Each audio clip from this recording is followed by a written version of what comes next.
Ever since you can remember, you felt something in your chest telling you to move, to love, to speak, to try.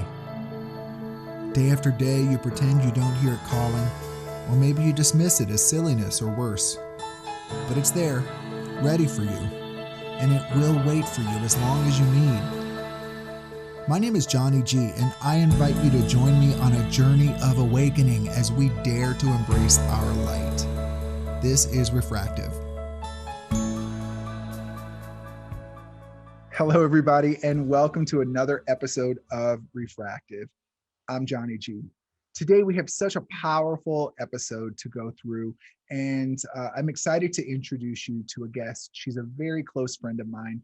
Her name is Candace Graham.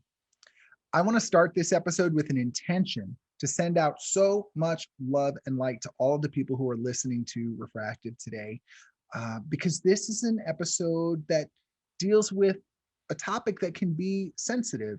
And I just want you to know that however you feel, whether you resonate with this topic and my take on it or not, I do just want to send that love and light to you.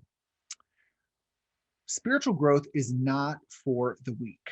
And while we hear people say all the time at the passing of a loved one that we wish each other peace and that we believe that our loved ones are in a better place, it doesn't mean that we don't sometimes spiral into a dark space, because it's hard to process the death and the passing of someone that we're very close to. But when we look at the concept of spiritual growth, every single thing that happens in life, every joy, pain, every moment of boredom and adventure, they're all catalysts that are designed to gently nudge, and sometimes not so gently, nudge us on the path to a road of healing and to our highest calling of stepping into authentic power. So Candace, as I mentioned, she is a business owner, a community philanthropist, and a spiritual intuitive. Born in Baltimore, she relocated to Miami in her 20s, where she put to use her education in science and in culinary arts. And she built a career and friendships that today span the globe. And I get to call myself one of those. Today, she's back in Baltimore. She's married to the love of her life, and she has two little centers of her universe. She has her kids, Devin and Olivia. In 2020, in the midst of the COVID pandemic, she experienced the passing of her mother. She calls it her mother's transition. Inspired in part by her mother's life work, Candace launched Authentic Legacies. It's an organization to help others become their most authentic selves. And if you listen to Refractive, you know that's my jam. So the services that she provides include business consultancy, personalized crafting, mindfulness development through Authentic Legacies Academy, and Oracle card intuitive readings. For her philanthropy, she has 3 properties dedicated to supporting community nonprofits and families. So after all of that, Candace, welcome to Refractive, my wonderful and powerful friend. I'm so excited to have you here. I'm excited to be here. Thank you for bearing your soul with us, because I think the story of how you handled and processed your mother's transition was just so inspiring. I couldn't believe it. I watched you go through it, and the whole time I was ready to show up for you as a friend to a person who was spiraling into darkness, and that never happened. I watched you maintain serenity, and that doesn't mean that you didn't have sorrow, but I just couldn't believe that someone actually was able to respond naturally to this idealized way of processing the death of a loved one. So before we kind of talk about it, Candace, you wrote an introduction to your mother's book, to a special edition of your mother's book. You call it In Her Words. And I would love to have you read part of that introduction to us so that we can see inside your mind what was happening as you processed her passing.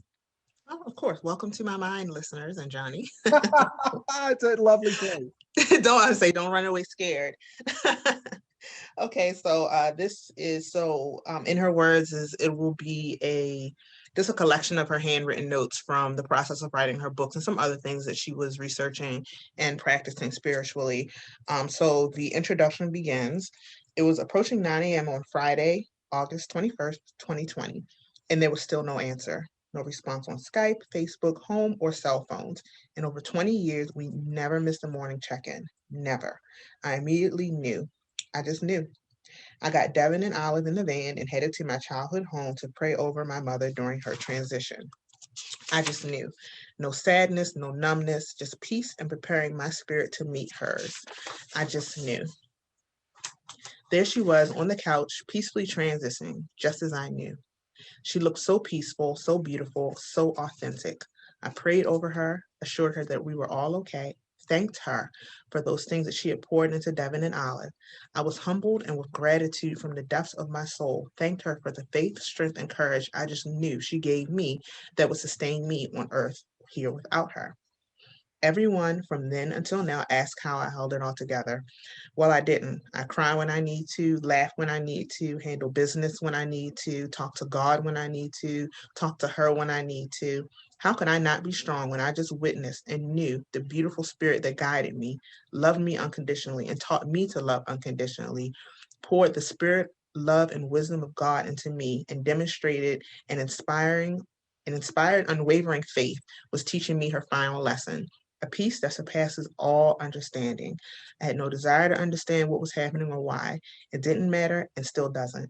My goal and my assignment was to ease her physical body as her spirit was returned home.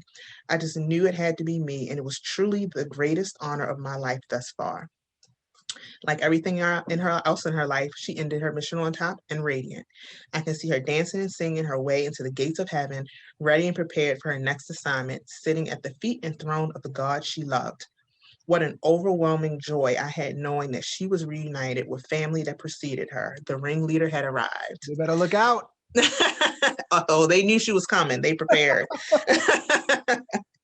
I just knew that I had witnessed the most beautiful transition of a saint that activated my transformation. Walking alongside my little mommy during her transition, I felt the warmth and confirmation of my firm connection with God. My faith transformed from a mustard seed to a diamond. As I performed CPR with every whisper of a heartbeat, I prayed, thanked, cried, and focused on helping her spirit reach the finish line. She knew she wasn't perfect, but to me, she was. I just know she left her legacy and wisdom, and I just know I will too. You just knew. I listen, Angie ain't not picking up the phone. If she had an ounce of anything in her body, she would have called somebody. Somebody. If she would have crawled out onto the porch and waited for the garbage men to come, she would have reached out. And, death has always been an open discussion in my family, from my grandfather through my mother. Every 6 months, she gave me an updated manifesto of her wishes and, account numbers and who to contact in regards to different financial matters. So it had always been an open conversation. We also openly talked about faith. And honestly, just when she was here, we were just so spiritually connected that, I just knew. I knew that there was no way in the world that she would not take my call for that span of the morning. And I'm like, okay, well, like I said, I got the paper, the manifesto, and headed over. And, just when I got here, it wasn't about me. I can't imagine. Everyone has different responses to death and grief, as you said. Some people, have that response. And granted, once the EMTs, so unfortunately she had passed on and transitioned. At that point, yeah, I was like, my sister was here, and I was snotty, blubbering mess. Mm-hmm. And then I was like, okay, you know what? My heart was not hurting for myself, because I had her for 41 years, all to myself. That was my little mommy, and I couldn't have asked for a better mommy. Yeah. But my heart was breaking for Devin, their peanut butter and jelly, all her friends that she's known longer than I've even been. And, my heart was breaking for those people. Yeah. That I had to make the phone calls. Like I said in my writing, I got hung up on, I got cursed out. Who is this? Candace, Angie, who? No, I think you have the wrong number. So that was where my sorrow and grief and mourning came. Yeah. Because much like us, she didn't have very many casual friends. Everyone was family. So that was where, the sorrow and the grief came in. She's fine. She's in heaven or working wherever it is that she needs to be. And we're here still trying to figure it out. So she accomplished everything she wanted to accomplish. She wrote her book. She got to spend time with her grandkids, even up to the evening before her passing and her transition. Her car was paid for. She was retired. She had traveled. She met Shamar Moore. So she did she touched, what is his name? Ricky Williams, I think, from the Miami Dolphins. She touched his locks in the club. She was living her best. She lived her best life. She absolutely lived her best life. Yeah. Yeah. But as an outsider, it just seems so extraordinary that for someone so close, I mean, you never missed a call for 20 years every day. It's just amazing that you seem to have found peace and acceptance so quickly. What do you think was the reason for that?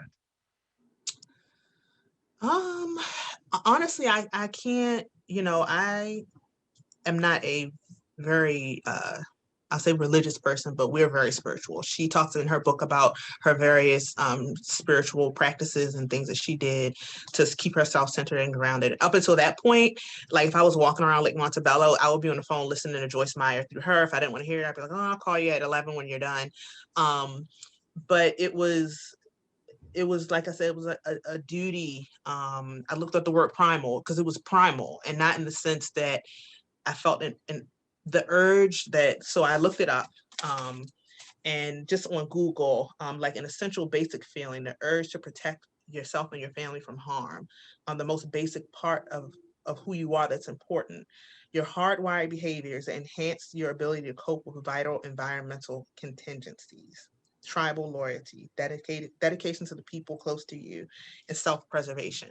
So a part of it was, yes, I need to hold it together, because if I don't hold it together, then I won't be together. And, I've got kids, and so I just need to hold it together in this moment. But bigger than that was, this woman lives, 2 weeks past her 65th birthday. I want to honor her, and everything I do to this day, I want to honor her. I want to be sure, when the 911 operator asked me to perform CPR, I was like, no, I want to be humping away on her chest. She passed sometime between, or she started transitioning. I say transitioning because when I got here, she was not all the way deceased, which I think is interesting because the TV was on the morning show, and that comes on, I think, at 6 or something like that. So sometime between 1 a.m. and about 9 was when the transition started. So when I got here, she was still warm. Her ankles and wrists were a little rigid, but her knees and larger limbs were able to be moved. So to me, I'm like, okay, there's still some level of consciousness there. If I were laying here at my favorite spot, watching my favorite show, having my favorite beverage, and I had that last moment of consciousness, what would I want those moments to be like? I would want to be reassured. I would want to, like I said in my writing, it had to be me. She was at my house the night before. She would not have had a peaceful transition had she been in some horrific accident, or if the kids had seen her, have some type of calamity. So, to me, it's like, if this were me laying on the couch and Devin or Olivia came in, what would I want them to do? Realistically, in my mind, I want them to be like, okay, mommy, everything's going to be okay. You never know how people are going to react. But I'm like, she can hear me. And this is the last time she's going to hear my voice. And the last time I'm going to see, any signs of life. What do I want this last exchange to be? Yeah. So, like I said, as I was giving CPR, I was definitely crying, and I got 911 on the phone. She's like, do you feel heartbeat? I'm like, listen, she's like, get her on the floor. I'm like, I'm not thumping her on the floor. Listen, this lady lived 65 years and accomplished. I'm not thumping her on the floor. She's like, well, I can tell you how to gently put her on the floor. I'm like, okay, well, that sounds better. Like, this is still my mama. When I came in here and I didn't know what was going on, I was still like, hello, mommy, are you here? So, it's all about, like that primal, just honoring who she is, even to this day, through that moment. If there's any level of consciousness, what would she would have wanted? Right. over anything that I was feeling. She would want to know. We had just had a conversation after I had Olivia. I had a health crisis, and she told me how proud she was of me, that I was able to go and get help and advocate for myself, and that she knew that I was okay. Yeah. And she knew that Devin and Olivia, she knew that everything here was settled. Yeah. So me knowing that in her mind, I'm like, yeah, we are okay. Yeah. And go peacefully, go see grandma and pop and Marsha and gosh, Russell from like the 90s, just all of these people that she talked about, so many friends passing away with COVID. And I'm like, what better way? It's like I said, on your favorite spot, we call the couch Woody, on Woody, watching the morning show. She had like a bottle of water. Her hair was rolled up in her rollers. So, when it came time for the viewing, literally all they had to do was like use her hair, and that was it. So it's like she was ready. She was ready. Yeah. Her body wasn't in any type of distress or comportment. Nothing was knocked over. She was just peacefully laying there. I can't say that she necessarily waited on me, but there was definitely enough consciousness there that even when the EMTs were, doing CPR, they never shocked her. But when they were doing their CPR and intervention, whenever I would see a slight jump in the monitor, I would say, we're okay, I love you, and they're kind of looking at me, and I'm like, okay, she can still hear me, right? Their heartbeat, right? Okay, so I'm gonna reassure her and let her know, and she's looking down now, so I'm quite sure she's shaking her head about a lot of stuff God is telling her about me. Maybe she didn't know, but in that moment, what the Miami clubs are like. That's awesome. Well, she was there for a lot of it, so that. Oh, yes. Oh goodness, Jessica Labonte. Oh. Come on, Jessica Labonte. Jessica Labonte is doing your mama's nails right now. Listen, and talking cash trash all the way. So thoughts like that, and like laughs like these. I'm like, how, she's with my best friend, one of my best friends. That's right. I'm down here, like, where's the party? Yep. Mm-hmm. So I want to kind of, part of the reason that processing the death of a loved one is so hard is because of our attachment. It's not, love is not selfish, right? Love does not fear, right? So when someone dies and we go into hysterics, that's not our love talking. That's fear.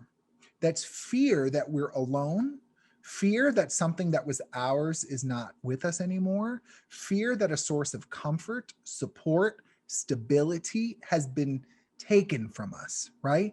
And so the pain of someone's passing is mostly, not fully, but mostly from attachment. Our ego has told us that we need this person. This person counts towards our happiness quotient. And if this person isn't available to us anymore, then we've lost out. And it's that loss that feels so painful and scary. And so I find it so interesting that you, while you relied so heavily on your mother for that emotional nourishment and that food, you still found yourself able to let go and not clench down, right? Because it's that clenching. Don't go. It's that clenching that hurts. It's not the letting go that hurts. What are your thoughts on that? Well, I guess I could say I never really held on. Now that I'm thinking about it, we were, thinking about it now, I guess we were just kindred spirits that, just ended up as mother and daughter. Mm-hmm. She would tell you in a minute, I don't belong to anybody but God. Mm-hmm. So, keeping that in mind, she was my mother, but I was also a gift to her. She was here before me. She gave life to me. Mm-hmm. So, all of the things that I need to hold on from her, she's given me. Mm-hmm. I guess that's the best way I can describe it. If I, sometimes I'm like, oh my gosh, like, if I could just ask, like, we had a leak in the basement here at her house. And I'm like, okay, this is what I want to ask my mom. I want to ask her about this friggin' bucket.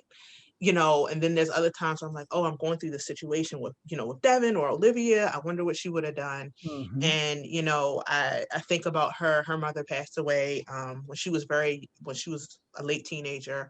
And she didn't have her mom at all during, when I was born. So most of all of her adult life, she had to navigate on her own. Mm-hmm. And I had the benefit 20 years over her. So we talk so openly about so many things. I mean, we would say the same things at the same time. So I think that we were so spiritually connected, and my faith doesn't allow me to have that mentality. If I believe the word of God that I believe in, or whomever is listening, whatever your higher power belief is, if you believe the truth of that practice, then essentially you shouldn't heed to your, I guess, another primal instinct. It was just something natural for me. I just, like I said, when I was at home, I just knew. So, driving over, even though I had to pick up my husband's key from the mechanic, I stopped and picked up his key from the mechanic, on the way there. Because I was like, I just knew. I knew what I had to do. Rushing wasn't going to, I didn't want to get into an accident, coming over here in hysterics. After the EMTs left, I had them put her back on the couch, and I played some gospel music. I called one of my longtime childhood friends who's a pastor. I said, hey, what are you doing? He's like, oh, I'm at work. I said, okay, well, I need a favor. He's like, oh, of course, anything. I said, okay, Angie is passed. She's here on the couch. I need you to say a prayer. He's like, what? He's like, what? He's like, okay, wait. Angie, who, what? He said, okay, I said, come on now, Pastor. Mm-hmm. You are called on an assignment. So he said his prayer. He's like, okay, I'm gone. I'll talk to you later. Mm-hmm. So I just, I never hold possession over people. And I know ultimately what's best for her is in her spirit, that body that was here. She had her crosses to bear, some things that she was very easily able to work through, some things that she was not. Those are not issues that she has to work through anymore. Like Byron Katie talks about her mom, why should I be upset? If her mom had cancer, why should I be upset that she's not here still suffering? Right. Exactly. She wrote her book. Honestly, I finally reread it, I should say, after the editing process. And anything that I would need to know is in that book, except about the bucket in the basement. Your mom. Yes. Yes. Everything except the bucket in the basement is in that book. So how wonderful would it be for you to have left this legacy of a child and a grandchild and a home for your family, this book of wisdom, have accomplished. The only thing I think that she didn't want to do was stop smoking and go to Fiji. Those were the only two things. And then COVID hit. So she was like, I ain't going to Fiji. She wouldn't even go to Wegmans. So she was not going to get on a plane and go to Fiji. So if she was content with her life, I had nothing but joy and happiness for her. And, in the means of compassion, like I said, if I was laying on that couch, of course, I would not expect for my kids not to be emotional. Right. But having the presence of mind and just having, I guess, the strength to compartmentalize, I guess. It's like, okay, in this moment, I need to be a guide. I need to help her transition. And once all that's done, you can kind of lose it, and then from there, you pick up the pieces and see what needs to be done. All right. So, Candace, we are going to take a break. Everyone will be back in just about 45 minutes with our guest, Candace Graham. Hi, everyone. I'm so happy that you're listening to Refractive Podcast. I hope you're resonating with today's episode. I'm speaking now especially to those of you who are leaders in your organizations. If I can ever be of service for your team, I hope you'll reach out to me. I live my best life by helping others do the same. My services include facilitating leadership meetings, offering workshops, emceeing employee events, and of course, coaching. I work with individuals and with small groups to help your high performers release limiting beliefs and step into their full power. I'm based in DC. I'm happy to travel, and I can also support you virtually through Zoom.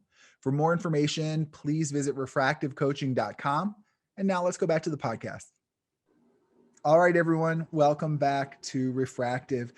Candace, to jump right back into the conversation, I really want to dig a little bit into your mom's book. We've mentioned it a couple of times. Would you share with the listeners what's the title of the book, and what's it about, and how did it come about? So the title of the book it's a lengthy one. We had discussions about this. Living from the Inside. But I said, it's your truth. You tell it. You put all the letters in there you want. Is the video going to be shown, or is it just going to be audio? Oh, video too. Yeah. Okay. So the book is, She Loved Butterflies. Living from the Inside Out, Metamorphosis of the Butterfly Within, Growing Through Life's Challenges. Mm-hmm. And basically it's just kind of an outline of life experiences, life lessons, advice. I think every chapter has like a piece of advice in it, male or female. I think a lot of the misconceptions, because she's a woman and she's writing about her experience, she talks about putting on a facade, wearing a mask, not feeling good enough, not being enough. These are all things that realistically everyone, is challenged with. Mm-hmm. So basically that's what it is. It's not really a memoir in the sense that she goes from birth to transition. It's more about life lessons. She talks about the Rona in there. Well, that's in the supplement, but she talks about being loose and being considered being a hoe, and I remember some of the stories that she told me that aren't in the book, and it's a very good synopsis of 65 years of wisdom. Wow. That's right. Very, very concentrated into, oh gosh, it's a very, very quick and interesting read. That's right. That's right. I read it. It took me, I think, 3 hours. 103 pages. Yeah, and it's a fast read, and it is chock full of wisdom. So here's my perspective on that book, and we will share how to get a copy of it if you like. It's available. It's available in paperback, and it's also available on Kindle. And my perspective is, it's not that Angie's wisdom and life lessons are so revolutionary and never before seen. It's not that. It's that she takes wisdom that we all have heard before, and she applies it to, like, in this moment of my life, here's where I applied this life lesson that we all already know, right? And here's what happened. Or here's a moment of my life where I would have benefited from applying this life lesson that we all already know. And because I didn't, this is what happened. So it's a very practical application of wisdom. And it's about stepping into your true authenticity. Yes. It really and it's very transparent. It's very transparent. But the beauty, and I guess going back to, why it was so easy for me to celebrate this transition, there's nothing in this book I didn't know. I don't feel like she left any cards on the table. She didn't, have any crazy bones, skeletons in her closet. All the skeletons, most of them, a lot of them are in this book. I think it was very candid, but it was very respectful. Outside of very briefly mentioning family, she didn't, mention names in situations, which I think is helpful, because if you know her, you might be like, oh, was that me? Was that not me? But it doesn't detract from the message.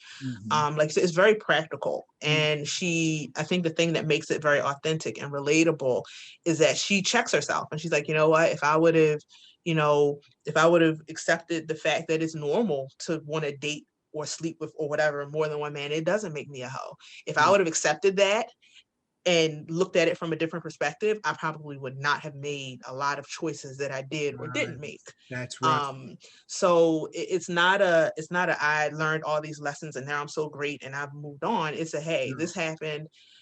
I didn't know that I didn't know this information, but now I do, and this is how I improve. Or I knew this all along. I didn't follow my intuition, and this is what happened, and I learned a lesson. So, being able to be that truthful and honest and authentic with yourself, that makes a difference. Yes. And that will give you peace. She talks about, for example, I mean, like just for an example of how relatable this stuff is, in addition to her struggle with society's definition of morality and how, she would fall short of what society says she should or shouldn't have done. She talks about the complicated relationship with her father and how, like, by absorbing messaging that was not hers, it was not authentic to her, but by absorbing other people's messaging and holding herself to other people's standards, it tore her up from the inside and it held her back, right? I talk about aiming your light. It shut her light out, and as she compared herself to her siblings and to her parents' expectations, it affected her. And I think that there's so much of that we can all relate to, when we swallow someone else's definitions of appropriate and then get upset when it doesn't fit. Right. And I think that I feel like, I don't know if it really translated through the book or if it's just because she's my mom and I knew, but I think that a part of that was a lot of assumptions as well.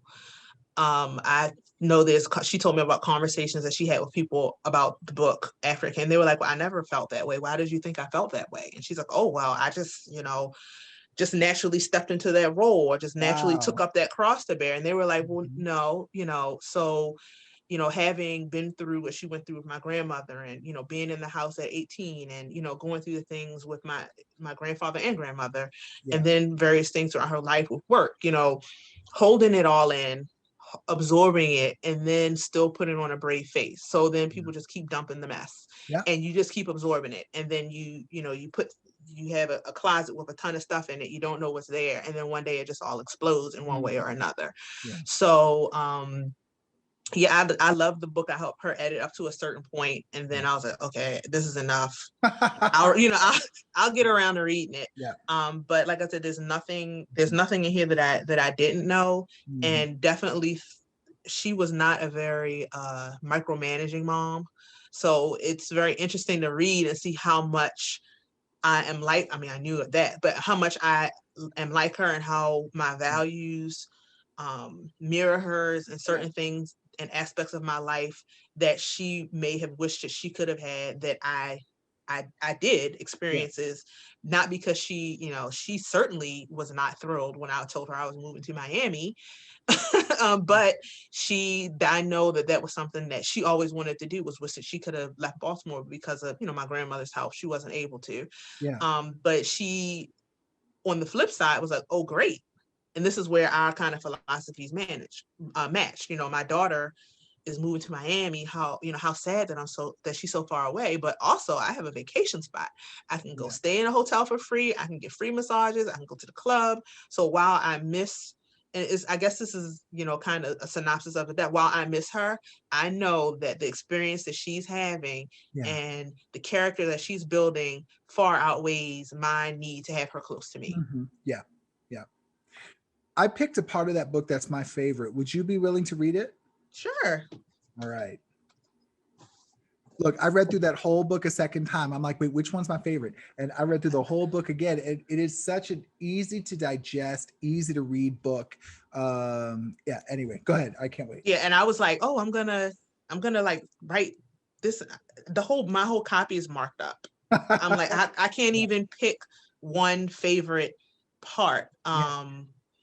Because it's a study guide. It's like a study guide for how to find your own authenticity. That's really what her mission was. She talks about it in the beginning. She's like, and that's the whole metaphor of the caterpillar, right? Is that like you go through this so that you can stand firmly and confidently in who and what you are, and it's a process. Trust the process. Right. Trust the process. Okay.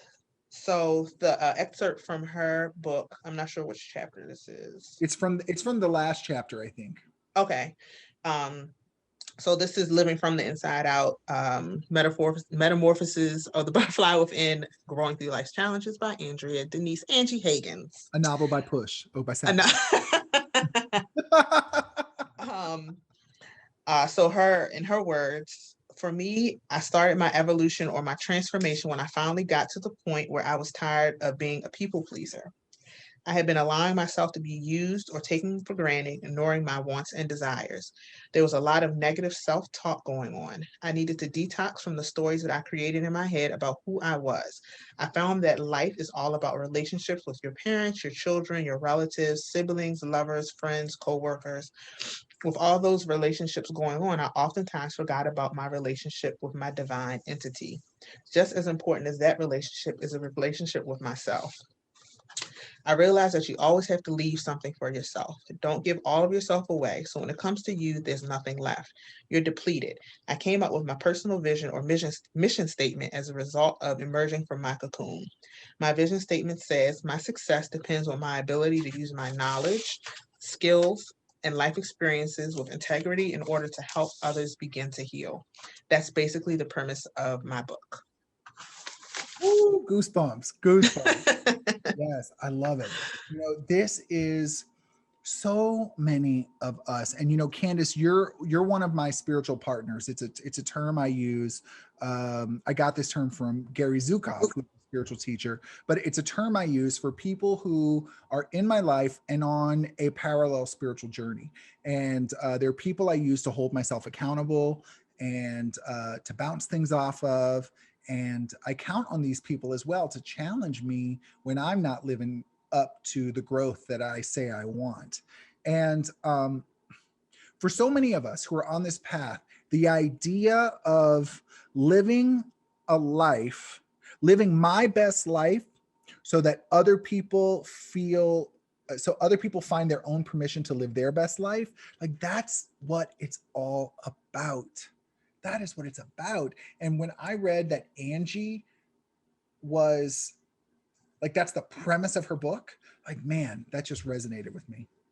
And that's really, I've always, I didn't feel like I had the means to be that force in people's lives for one reason or another. But I always worked in hospitality. So, that urge to serve people, to help people, to make their lives better, above all, to help them realize that they are worthy and that they have all the things in them that they need. I listen to Byron Katie and, Joyce Meyer, T.D. Jakes, and other Ayanna Van Zants. And I won't say that they have a cookie cutter approach to things, but They don't there's no argue. reason why. They don't argue with each other. Right. So, but why can't you have your own philosophy? You take what you can and release what you can't. So, I might say something from Byron Katie, something from TD Jakes, something from Nas or DMX, Channel 47 on Sirius FM when the kids aren't in the car. Like, I need the shirt that says I'm spiritual, but I cuss a little bit. You just have to know, like I said, you walk with 2 feet. You have your spiritual foot and you have your third world or your earthly foot. And you have to learn to strike the balance. And once you find your own balance, not only will people see your example, but they will trust and believe that they can do it themselves. And they'll trust your advice. It's happened to me, in my relationship with you. You can sense who's authentic and who's just like shooting the mess at you.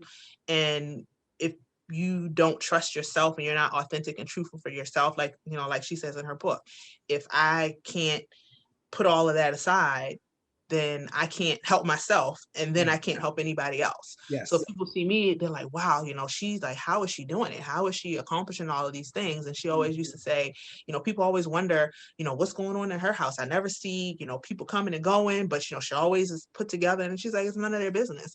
And I said, this evening when I was thinking, I said, it reminds me, I can't remember who said it, but maybe multiple people, other people's, what is it? I like, it's not my business what other people think about me. Oh yeah, you're right. Yeah. I love that. It's not my business, but when I take care of myself, I'm authentic to myself. I don't have to be concerned about their opinions because they'll get the picture and they'll know what's really going on. It's when you're not authentic and you're wearing that mask that people are trying to figure out, and the backbiting and the gossiping and the whispers start. But if there's nothing to There's nothing to guess about. There was nothing to guess about with my mom. I don't think there was anyway. People knew who, and like she says in her book, people know what to call me about and what not to call me about. And if you call me and ask me, I'm going to tell you. So, setting those boundaries as well helped her, maintain and keep her cup full for herself. Well, it's certainly no mystery to me about where the title of your organization came from. So I'd love for you to kind of give us a kind of like a high level story of what's the connection between you starting Authentic Legacies and this path, this chapter that closed with the passing of your mom. And just in general, so my last job was in hotel sales. And like I said, I've been in hotels since I was 18 or 19 years old. And it always interested me that people don't understand their power. They don't know their power. They don't know their basic rights. Something so simple as when I had one of my children, I didn't know I could walk outside and get fresh air. I couldn't take the baby, but I had a C-section. I was in the hospital for a week. Just that little bit of fresh air, it would have made such a difference in my recovery, I feel. So one of my main goals is to, ultimately teach people and, say, hey, listen, these are your rights. Once you recognize what your needs are, first of all, you have to know what your needs are and how to advocate for yourself. You're not talking about like legalities. You're talking about this is the space you have the right to take up in your life. Both. Okay. Both. I mean, it could be a spiritual thing, like I said, my faith won't allow me to believe and think certain things. If I am having those thoughts, then I go back and question my faith, and then that'll bring me back around. Not everybody has the spiritual maturity, I guess you could say. So, and knowing what it took for my mother to get to where she was in her authenticity and spiritual maturity, and also here, physically, materialistically, with the things she had and how she handled money. I would like to teach people in the community how to kind of fast track to get there. It shouldn't take you 65 years. If it took someone else 65 years, it shouldn't take you 65 years. The information is there. It could be, something spiritual about, meditation. A lot of people say meditation doesn't work for them. Well, maybe there's many forms of meditation. It's not all ohms and, Tibetan singing bowls. There's lots of things you can do. And then materialistically, I've been talking to a lot of my friends that own homes. I'm like, listen, you got to get a life estate deed. And they're like, well, what is that? So, it's basically a deed that when someone passes away, the house automatically rolls over into their name. There's no probate. And people don't know these basic things. And to me, that's a great injustice that that wasn't her platform, but to me it's a great injustice when people aren't able to access their full potential because they don't have information that someone else has, or at least that I have. So I'm a forever student of myself and of the world, the material world and the spiritual world. So it would be an injustice if I didn't share that with someone else. Absolutely. Candace, how can people get in touch with you if they'd like to? So you can email me at authenticlegacyproject@gmail.com. Is it legacy single or legacies plural? Legacy plural, single. Authentic Legacy with a Y project. You can find me on Facebook under the same title, and soon to launch when this podcast airs will be the Authentic Legacy Project YouTube channel. All right. So, all right, everybody. Well, I want to give so much thanks and appreciation to Candace for coming on here, making herself vulnerable, sharing such a personal story. I got to tell you, Candace, when I was trying to come up with the outline, I felt so uncomfortable writing out these topics because even though we're friends, you can't know how other people are processing such a personal thing. And I'm like, oh God, I don't want to step on her toes, but the reason I want her on my show is because what happened was extraordinary. And, and I want people to know that it is possible to love someone with all of your heart and to celebrate the fact that they have passed on and to use that as your spiritual fuel for your next chapter. You did it. I saw it. I now know I can do it. And I want everyone who listens to this to know that they can do it too. That's absolutely. Yeah. So, all right, everybody. Well, we are wrapping up now. Have an amazing rest of the week. And always, always remember, Aim your light. Take care. I can't with you. All right, everybody. Now here's the real goodbye. Bye, everybody. Bye. You have been listening to Refractive Podcast, and this is Johnny G. If you've enjoyed today's episode, do me a favor, give it a share on social media, or if you're in the podcast app, give it a rating. If you're on YouTube, click like. It really does make a difference in the search results. I am a speaker, coach, and facilitator based in Washington, D.C., but I work in person and remotely with people who are ready to step with clarity into their most authentic life. If I can be of service, reach out to me, Johnny, JOHNNY, at refractivecoaching.com. Have an amazing day. Be good to each other. And always remember, aim your light.